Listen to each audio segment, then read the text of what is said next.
Hello and welcome. I'm Todd Darroca, and I'm here with David Kakish, the president of RIA WorkSpace. And we're going to spend the next few minutes going over the frequently asked questions that we get from an RIA like yours. So before we dive into the questions, I want to bring David in here on the conversation. And David, what's the really big problem for the RIA that's reaching out to you? Yeah, sounds good. Thanks, Todd. So you generally, if you're an RIA and you're reaching out to us and we're talking, you generally fall in one of three camps. Number one, you're probably working with a local IT provider that doesn't understand the unique challenges of your RIA. And what I mean by that is you might have, 5, 10, 15 employees, but your requirements for like IT compliance and cybersecurity are that of a really big business. And it's not that the local IT provider doesn't care about cybersecurity and IT compliance. They just don't realize that you have millions of dollars in AUM and your requirements are like that of a big business or an enterprise. And so that kind of gets lost. So that's the first camp. Or the second camp, and we're seeing this a lot lately, is you're working with an RIA, you're working with an IT provider that specializes in working with RIAs. The challenge is their customer service, their response time is just terrible, and you and your employees, you're being ignored, you're being underserved. We're actually seeing that quite a bit in our industry right now. And then the third one, and this is a distant third one, but you're working with a very large IT provider that's actually really good. But the challenge and the problem is, again, you're 5, 10, 15 employees, and they really want to work with clients that have 100 plus employees. So once again, you're ignored or underserved. And so the message I talk to prospective clients is, listen, you as an RIA with 10 employees or whatever that number is, you're very different than that business across town, across the street that has 10 employees, because again, you have millions in AUM. They don't. And so while you might be small from a headcount perspective, or your requirements for IT compliance, cybersecurity, and even productivity is like that of a big business. And maybe just like a quick example that I'll share, we can get into Tell the a story here. questions. So one of the things that we do for our clients during the onboarding process is something called data loss prevention, which is basically saying, hey, look, if I work for your RIA and I send out an email with a social security number or account number, bank account number, or anything like that, it'll automatically detect that, encrypt it, and send it out, right? And then notify your chief compliance officer. So we do that as a baseline during the onboarding process. And I'm amazed, I would say over 90% of RIAs that reach out to us don't have something like that set up in place, or they've got some kind of, patchwork. So again, I don't want to get into too much of what we do, but you generally fall in one of those three camps. And there are frequently asked questions that, I would love the answer for prospective clients that might be exploring working with us. Yeah. Well, let's just jump right into those, the FAQs or, frequently asked questions that you get. And so the first question that I'm seeing here is, what's included in your services? Can you kind of give us a little bit of insight into that? Sure. Yeah. So we're essentially a one-stop shop for everything that's IT related. So think managed IT services, think cybersecurity, think help desk, think IT compliance. And so our solution includes, and we emphasize, an assigned team that's going to support you, an enterprise platform, cloud platform that's powered by Microsoft. And then we give you a dedicated team that's assigned to work with you, regardless of your size. And that's something our clients really enjoy working with us. Obviously, cybersecurity, backup and disaster recovery, IT compliance, and then regular reporting and auditing of your IT environment. Again, the whole idea is, and I keep using the numbers, 5, 10, 25, because that's what most RIAs are from a head count that we work with. We have bigger and smaller, but that's kind of the number. The idea is you don't want to have a specialist for cybersecurity and help desk and this. So we're that one-stop shop where we provide all that. Nice. So the next question I've heard a lot of is, why should they work with RIA WorkSpace? And specifically, how are you different than that local IT provider they've got, in their neighborhood or down the road? Yeah, that's a great question. So we look at RIAs as being the small giants in the financial services industry, and we love working with that RIA with 5 employees, 15 employees, 25 employees. That's sort of our sweet spot, and we do that really well. And it kind of goes back to what I just said earlier, which is, again, you might be an RIA with 5 employees, 10 employees, but your requirements for IT compliance, for cybersecurity and productivity are like that of a big business. And that local IT provider just doesn't wrap their head around that at all. It's like, again, it's not that these things are not important. They don't realize that they're exponentially more important for you. And so that's what we're providing. So we're providing an assigned team. We're providing a enterprise, a big business platform and cybersecurity to your RIA, regardless of how small you are. And we've been providing that since 2007. And we understand the unique needs of your RIA in working with you. So can you tell me, what typical size of a firm does RIA Workspace work with? I know you've kind of touched on it a little bit in the first two kind of FAQs there, but kind of give us a real specific if you can. Yeah, I'd say probably 80% of our clients fall between that 5 to 30 employees. Okay. And for whatever reason, RIAs tend to plateau around 20 to 30 employees. Obviously, we have clients that are, much bigger than that. And then we have RIAs where it's a solo, 1 or 2 people. But our sweet spot is sort of that, if you think about that 5 to 30 employees, because that's where a lot of RIAs sort of end up being. And it's just difficult to find a partner that can really support you, that understands your unique challenges at that number. But again, 5 to 30 is like our sweet spot. And we have a lot, we've got a base package up to 5 employees. So whether you're 1, 2, 3, 4, it covers up to 5 employees. And then we have clients that are, over 30 employees, but I don't know why, but the RIAs from a head count, I think what happens, Todd, is they all want to increase their AUM, but they don't want to increase their employees, right? Yeah, that's true. So let's now talk on that cost. So obviously it's always a question that comes up, and fair enough. So how much do your services typically cost? What am I looking at? Sure. And we try to be really transparent, and we want to, what we want to do. And I apologize for all the, the lawyers that are out there. We don't want you to feel like every time you talk to us, we send you a big fat bill, right? So our pricing structure is all inclusive, and it's a fixed monthly fee. And at this stage of the game, and this might change, right? At this stage of the game, we're basically, it's $145 per employee per month. And I'm going to put a quick disclaimer, right? This might change in the coming years and things like that, but that's kind of where we're at right now, and it's all inclusive. And then we want to make sure you have the right Microsoft subscription, because this is based on the Microsoft platform. But again, it's a fixed fee. It's all inclusive. We're not trying to break it down. We're trying to make, like, what we do is complicated enough. We don't need to have this complicated matrix for pricing, right? So it's at this stage of the game, it's $145 per employee per month. Again, that might change, but we really believe in just a fixed fee, and we keep it for a very long time. You're inevitably going to have that person that's going to go, David, you said it was this much on this recording. So remember, people, things could change. Right now, 145. Okay, that's good. So let's talk about when somebody hires you or asks you to help out.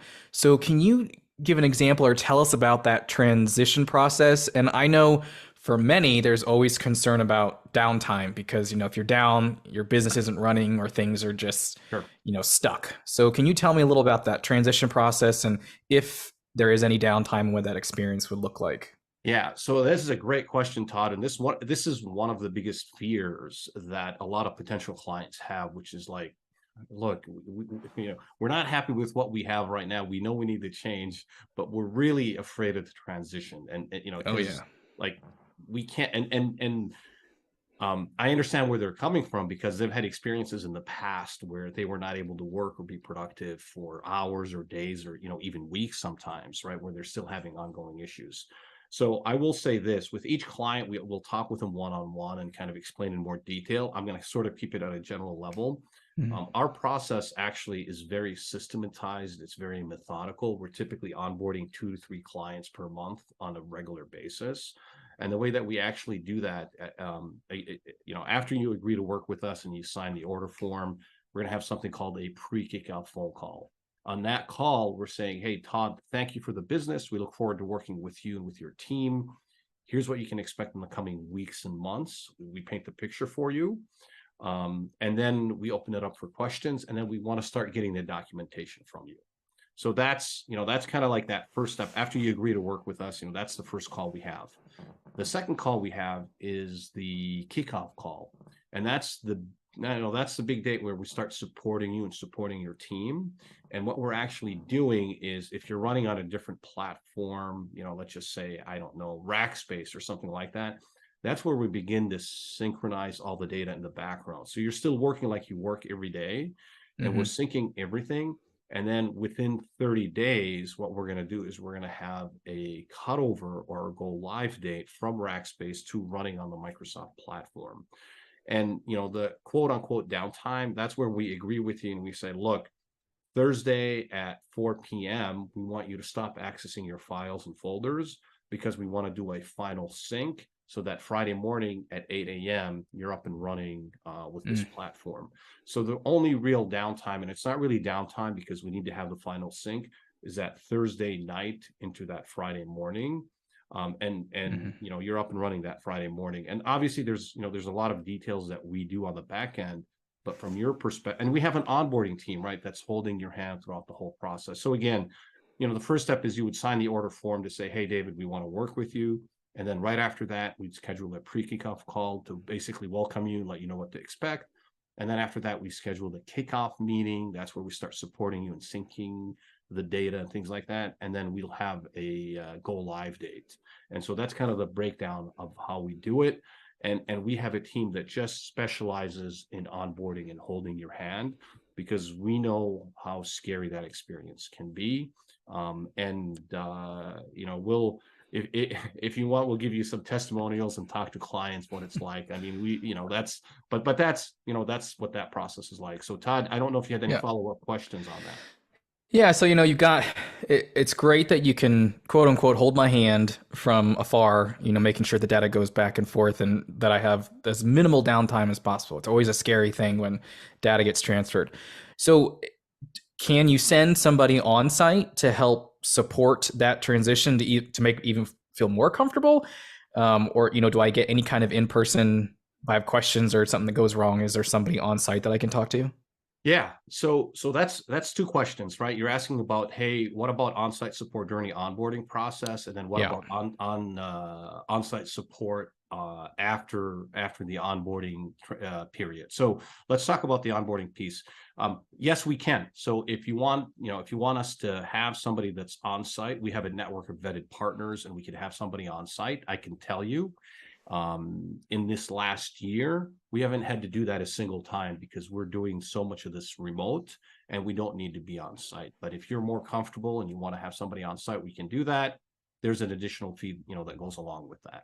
So that's from an onboarding perspective. But again, in this last year, I can't think of even in the last 2 years, I can't think of a single time where we provided on-site support during the onboarding process simply because it wasn't needed. Okay. Got it. And so what can I expect from the response time from your support team? What's the response time? And if I do have a request that comes in, am I going to be waiting for hours like some big, not to be named internet companies do to me, when I'm struggling, or, what's that experience like? Yeah. So I wanna, in terms of response time, let me just kind of talk about, and this might be one of the other questions that we get, which is, hey, how do we contact your team, right? And then maybe I'll talk about the response time. So we're real people, we're you can You're not AI yet? No. So you can call us, you can email us, you can use a web-based portal. We are human beings regardless of what method you use. Some people prefer to pick up the phone and call us, and hey, that's fantastic. You're going to get a live, you're going to get a live person. You're going to be talking to one of our team members if you do that. If you email us, and I would say over 90% of our clients just prefer to send an email to help desk. That seems to be what they naturally gravitate towards. We're going to have a human eye that's actually going to look at your request that you just submitted, review it, respond to you, and say, hey, Todd, we got this. Thank you. We have this scheduled. And give you more specifics, and none of this really goes into a black hole, because we keep track of what time did we get the request and when we responded and when we resolved that and did that. So that's how you contact our team. Now, the response times, we have really 5 different categories of response times, but the real ones that people want to know about is like, hey, listen, if I have an emergency, what's going Yeah. on? So if there's an emergency, we're logging that ticket within 5 minutes, and our SLA, or our response time commitment, is within 30 minutes. In a real world scenario, we're actually working on that almost real time, right? Like, Wow. hey, we have an internet outage, or we have something that's affecting everybody. Sometimes we even know before you do, and so we're typically working on that real time, where we have an engineer that's working on that. And Oh, we can do that because we give you an assigned team, right? If you remember, like, we're not, yeah. not like, hey, you might talk to any of our 20 employees. We give you an assigned team that works with you. The other big question we get is like, hey, look, what's your response time for like just a regular, like, hey, I can print to printer A, but not printer B, or my computer is slow. And so the normal response time is we actually log that request within an hour. And then our response time is within 1 business day. That's And good. that's basically saying, hey, look, just take a look at it. Things are okay, but like, whatever. Yeah. Now, the one that we came with is something called fast response, which is, Todd, it means that one of two things is happening. You can't access your email, or you can't log into your computer. And so we treat that just like an emergency. So again, we're Mm. logging that within 5 minutes. We're getting back to you. Our SLA is within 30 minutes. But again, real world scenario, we're doing that a lot faster than that. So, but that's sort of the SLA that we have with our Yeah. clients. And And I and and we I heard meet that, and we hit that, and we're not over just saying promising and under that. Yeah. delivering. Exactly, yes. So, and I think you mentioned how big your team is, but that's some pretty good, I mean, emergency time and overall response time. So how big is the team over there? Sure. Yeah. So we're at this stage of the game, our team is a little under 20 people. And Okay. the way that we typically do that is we've got 3 team members that are usually assigned to a client. And the whole idea there is to work with you at a strategic level, at a tactical level, and an operational level, right? So somebody that's able to help you quickly reset a password may not be the best person that's going to sit down with you and say, hey, let's strategize on opening up, a remote office, or, how do we better secure our workforce now that they're working remote, and things like that. And so, but yeah, it's a dedicated team that gets assigned to you. And so, Todd, when you call in, or when you put a request in, there's a primary support engineer, there's a technical account manager, and then there's an IT manager. And so this is the team that's assigned with you. The assigned help desk specialist, that first team member, is the primary support engineer that works with you. The Nice. technical account manager is the one that's sort of responsible for the overall relationship with you. And then, depending on what you have going on, we'll do a strategic technology review after 90 days, and typically anywhere from 1 to 4 times per year, depending on your size and your RIA's firm size, and then what you have going on. But yeah, that's how we have it. So while we've got this team of under 20 people, most of our clients are interacting with 3 people, and most of our clients are like, oh, I love Sam, or I love Lou, but they don't know Lou, the team that works with Sam doesn't know Lou, and vice versa. So, Yeah. which is fine. Like, that's really a great way. And I should say, it's great because it provides a sense of ownership for the team Yeah. members as they work with you. And then, Todd, if you're a client of ours, now you know that, oh yeah, you know what? I know the team that supports me, and you're not calling in and getting any of our, Yeah. 20 different team members. I mean, yeah, it's super nice. I mean, it's got, even though you're not like, even if I don't go with that local IT provider, whatever, you still have this sense of neighborhood, friendship, intimacy in that sense of like, the 20 people in the area. It's not just like I'm getting to a call center where one of 10,000 could answer my calls. So Yes, that's, exactly. Yeah, and that makes yeah, me feel more comfortable too, especially with all yeah. this data. So that's great. That's Yeah. great. Yeah. Um, And I want to add one more thing. sure. So we have an assigned team that works with you. And the irony of it all, and talking about local IT support and things like that, and we get this all the time. Somebody's working with like a local IT company that's literally 15 minutes away from their RIA, but they haven't been on Mhm. site for like 2 years, right? I mean, because even local IT companies are doing all that remote, right? It's more Yeah. efficient for them than to send somebody on site. Again, that's not all the time, but it's actually very common. So they're like, hang on, what's the advantage of working local if I haven't seen them in person for 1, 2, 3 years? Yeah, yeah.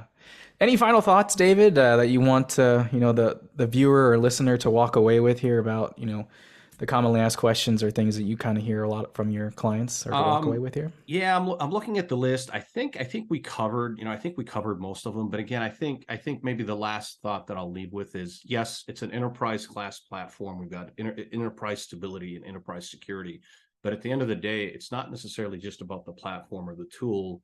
It's about the assigned team that works with you, right? So Yeah. we have a very, very our client retention is I haven't looked at it recently, but it's insane. It's like over 95%. So it's very Wow. rare that Yeah, we that's lose good. clients. And usually that Mhm. happens. The instances where I'm happening is there's a change in their business model, or they got acquired, or you get a new leadership team that wants to flex their muscles, right? Like Yeah. that's most of our clients are with us for like 5+ years, 10+ years, and so on. And then that assigned team is a pretty big deal for us, because we're looking at the customer satisfaction rate, where they rate us every time we complete a request. They give us a green, orange, or red, and we're averaging at over 98%. And if we get a yellow or a red from that client, we're immediately getting back and saying, "Hey, Todd, I'm sorry you gave us a yellow or a red. What can we do to fix that?" And so we actually look at those metrics, like we call that the smile backs, right? Where you rate us. We look at that every day, every week, every month, every quarter, every year. And it's just a quick way to catch something and not let things fester. So, anyways, as you can see, I can talk about this Yeah. for a while. So I want to go back and focus on any other questions that you might have for me. Yeah. I don't have anything right now, but I think it's important to let listeners know and watchers that if you need any more, have questions, or you need more resources about your company, you can go to www.riaworkspace.com and check out their learning center. And I want to thank the president of the company, Mr. David Kakish, here for joining today and for giving all those great answers to all of those frequently asked questions. So for David, I'm Todd Darroca, and thanks so much for listening. We hope you have a great day.